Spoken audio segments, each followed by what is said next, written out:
Tous les matins, le même parcours.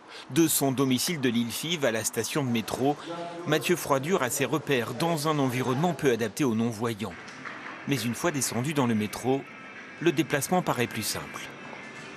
Pour mon handicap, le fait que toutes les stations soient vocalisées, ça permet bien de me repérer.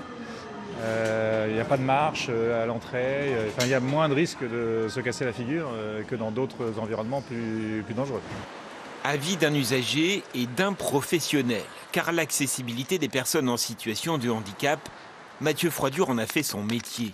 Il dirige 2 entreprises à Villeneuve d'Ascq, l'une spécialisée en accessibilité numérique, l'autre en inclusion par le numérique. Aujourd'hui, on fait pour et par le handicap, c'est-à-dire qu'on a non seulement, on travaille pour nos clients, nos clients qui sont en situation de handicap, mais on a aussi aujourd'hui dans nos équipes une grande partie de personnel qui sont en situation de handicap. Les 2 entreprises regroupent une 50aine de salariés, dont 70% sont porteurs de handicap, invisibles pour la plupart. Yvon est arrivé il y a 1 an et demi, sa vie depuis a radicalement changé. J'ai cherché pendant 4 ans un travail. Dès qu'on m'a mis le pied à l'étrier ici, parce qu'on m'a mis le pied à l'étrier, on m'a tout de suite donné confiance. Tout de suite, ça a été un bonheur total. Yvon, Juliana et d'autres sont ici en contrat tremplin de 2 ans. Un accord avec l'État pour aider ces salariés formés et plus en confiance à rebasculer dans une entreprise ordinaire. Il reste 3 mois à Juliana pour faire un choix. Soit je reste ici en tant que CDI, soit ça peut être ailleurs, soit je me réoriente, donc ça peut être plein de choses en même temps.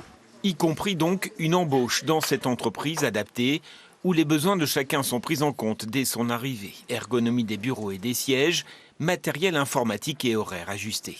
Je suis dans une entreprise où j'apprécie énormément la qualité, je dirais, de l'intérêt qu'on porte en fait à la relation humaine. Le mot de bienveillance doit être aussi associé à le fait qu'on ne fasse pas de complaisance, c'est important pour nous, c'est-à-dire qu'on est dans le vrai monde de l'emploi où ce n'est pas forcément acquis tout le temps.